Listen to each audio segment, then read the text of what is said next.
Barry, it was defeat up at Gateshead on Saturday, but Reece Brown scored a goal that's received international acclaim. Comparisons favourable with Barcelona and Brazil. Does that isolated moment give you any satisfaction, given the philosophy that you brought to the club? It's obviously positives to take from Saturday's game. I think Gateshead have went and drew with the league leaders, which shows how tough an opposition they are. We're disappointed in the result, but as I say, there's a lot of positives. The first goal, as I said after the game, was an excellent goal. In terms of the passing and the movement and the finish, and we look to do that often. We look to get the ball down and play, and it came off on Saturday, as it has done in numerous occasions throughout the season. But we will continue to look to play that way. It was a really positive start up at Gateshead, and given that Welling they've not won since October, I think they've taken 5 points from 48. Is that positive start, getting the first goal, as important on Saturday? Yeah, well, we know we've got to start on the front foot. Welling are going through a difficult time at the moment, but that doesn't make them easy opposition. And we'll give them total respect and make sure that we know what's expected from us. But a nice positive start should set us in the right way. And it's always a difficult place to go. They're always a competitive team, but given that every game for them now is probably a cup final, is this a game as much for battling qualities as stylish football? Yeah, well, I think when I come in, I said there'll be certain grounds that we go to that we might not be able to play the nice football or the football that we like to play.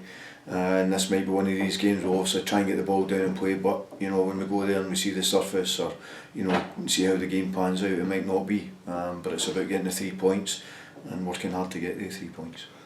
That's the next game and clearly the priority. Are there any, with 13 games left, are there any targets, ambitions that you've set yourself?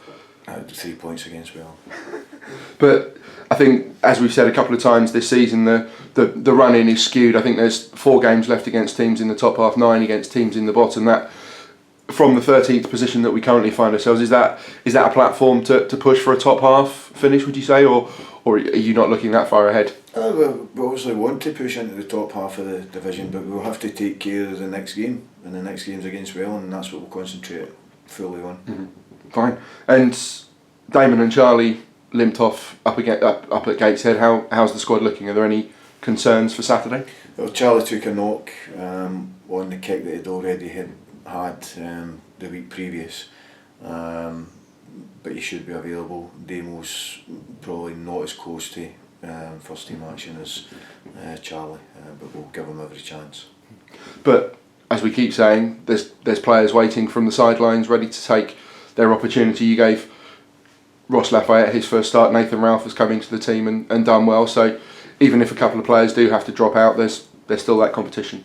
Yeah, well, Jim Stevenson's had an excellent season. A very good season, and he's been unfortunate about the team. But it might be an opportunity for him to come back in if Damo doesn't make it. But I've got every confidence that Jim will do well, as well as in other positions. That there's definitely competition there that will keep us making sure that we're going forward.